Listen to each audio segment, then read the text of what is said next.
اللہ تعالیٰ ارشاد فرماتا ہے، ذرا پھر دیکھیے، کلا اذا دکت الارض دکا دکا وجاء ربک والملک صفا صفا وجیء یومئذ بجہنم.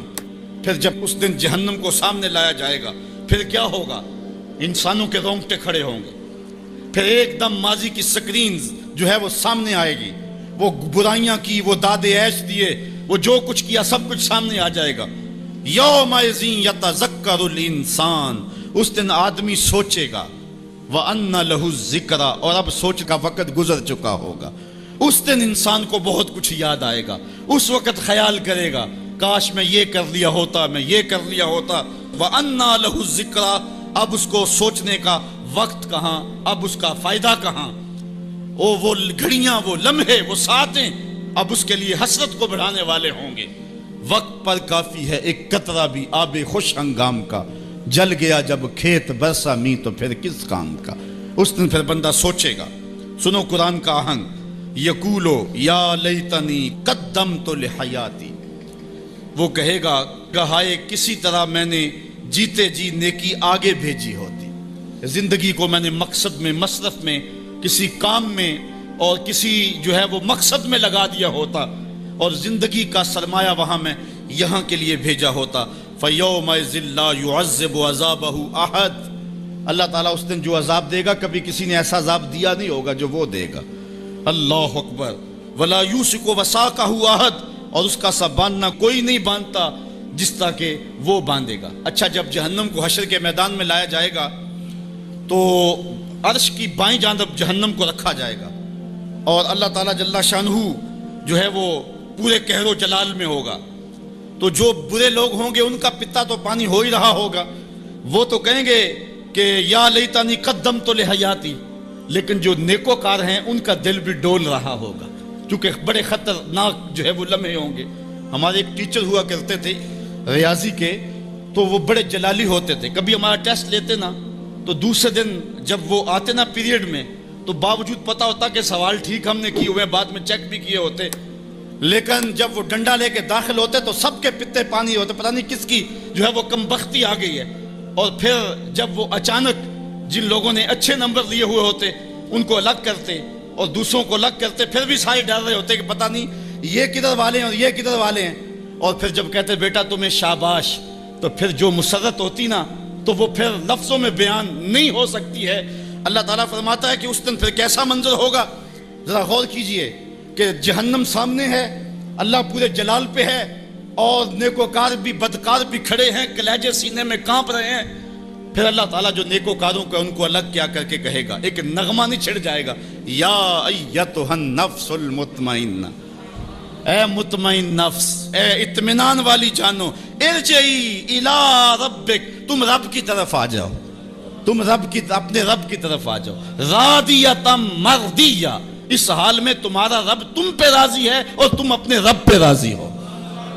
یہاں مفسرین فرماتے ہیں کہ رب کا بندے پہ راضی ہونا یہ بھی بڑی بات ہے، لیکن بندے کا رب پہ راضی ہونا یہ بہت بہت بڑی بات ہے. بندہ تو راضی ہوتا ہی نہیں، بندہ تو دنیا پہ دیکھ لو راضی نہیں ہوتا، لیکن اس دن کیسا منظر ہوگا. بندے کے راضی کا انداز فی ظلال القرآن میں دیکھیے، یا ایتھا النفس المطمئنہ، المطمئنہ الی ربہا، المطمئنہ الی طریقہا، المطمئنہ الی قدر اللہ بہا، المطمئنہ فی السراء والضراء وفی البسط والقبض والمنع والعطاء. یعنی تو میرے پہ راضی ہوا، میں نے دکھ دیا تو پھر بھی راضی تھا، میں نے سکھ دیا تو پھر بھی راضی تھا، کڑکتی دھوپ تھی تو پھر بھی راضی تھا، برستی بارش تھی تو پھر بھی راضی تھا، تجھے غربت کے چکی میں پیسا گیا تو پھر بھی راضی تھا، اور تجھے امارت دی گئی تو پھر بھی راضی تھا. میرے بندے تجھے کربلا میں رکھا گیا پھر بھی راضی تھا، اور تجھے فتح مکہ کی شان دکھائی گئی تو پھر بھی راضی تھا. جب میرا بندہ میرے ہر کام پہ راضی ہوگا، اللہ اکبر، تو اللہ کہے گا میرے بندے آ جا ادھر، یا ایتھا النفس المطمئنہ ارجعی الی ربک، تو اپنے رب کی طرف آ جا. اچھا، راضیۃ مرضیہ، تو رب پہ راضی اور رب تیرے پہ راضی. حضور علیہ السلام نے ارشاد فرمایا کہ جب اللہ اپنے خاص بندوں کو جنت عطا کر دے گا تو اللہ تعالیٰ بندوں کو کہے گا کہ اے میرے بندو، کیا تم میرے اوپر راضی ہو؟ تو بندے کہیں گے مالک وما لنا، ہمیں کیا ہے، ہم کیوں راضی نہیں ہو سکتے؟ بندوں کو تو تصور بھی نہیں ہوگا جو جنت میں ملے گا۔ ایک بندے کی آرزو ہو کہ اسے 2.5 مرلے کا پلاٹ مل جائے تو اس کو کوئی 50 مربع الاٹ کر دے تو وہ تو خوشی سے پاگل ہو جائے گا۔ تو بندے کو تو تصور بھی نہیں ہوگا۔ حضور نے ارشاد فرمایا سب سے آخر میں جو شخص جنت میں جائے گا میں اس شخص کو جانتا ہوں، جہنم کے رگڑے سے کہ جب باہر نکلے گا نا تو اللہ تعالیٰ اس کو بلائے گا، کہے گا بندے بتا کیا مانگتا ہے۔ بندے نے زندگی میں کئی منصوبے بنائے ہوتے ہیں کہ یار یہ مل جائے، ساری زندگی میں خواہشیں تو پوری نہیں ہوتی۔ وہ غالب نے کہا تھا ہزاروں خواہشیں ایسی کہ ہر خواہش پہ دم نکلے، بہت نکلے میرے ارمان لیکن پھر بھی کم نکلے۔ وہ جتنی آرزویں کبھی بھی زندگی میں آئی ہوئی ہوں گی وہ کہے گا مالک یہ بھی دے دے، یہ بھی دے دے۔ اللہ کہے گا لَکَ مَا تَمَنَّیْتَ، اچھا جو تو نے مانگا میں نے تجھے سب کچھ دے دیا۔ بندہ تو اس پہ راضی ہوگا۔ اللہ فرماتا یہ تو نے مانگا میں نے دیا نا، اس کے علاوہ جتنی زمین ہے یہ 7 بر اعظموں پہ پھیلی، اس سے 10 گنا زمین بھی جنت میں تجھے الاٹ کر دی۔ بندہ کہے گا یا رب اتسخر وانت المالک، مالک تو بادشاہ ہو کے مجھ سے مذاق کر رہا ہے۔ بندے کے تو گمان بھی نہیں ہوگا کہ اتنا کچھ ملے گا۔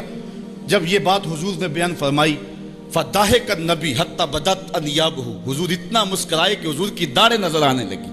اس کو تو یہ گمان تھا کہ برابر برابر بھی چھوٹ دوں تو جنت میں کسی دروازے کی چوکیداری بھی مل جائے تو غنیمت ہے۔ اتنی تو دولت جو ہے وہ اوباما کے پاس بھی نہیں ہے، پوری دنیا کے مالیاتی اداروں کے پاس بھی نہیں ہے۔ اتنی حکومت تو کائنات میں کسی حکمران نے نہیں کی ہے جتنا تخت و تاج کا مالک اس سب سے آخری شخص کو بنا دیا جائے گا۔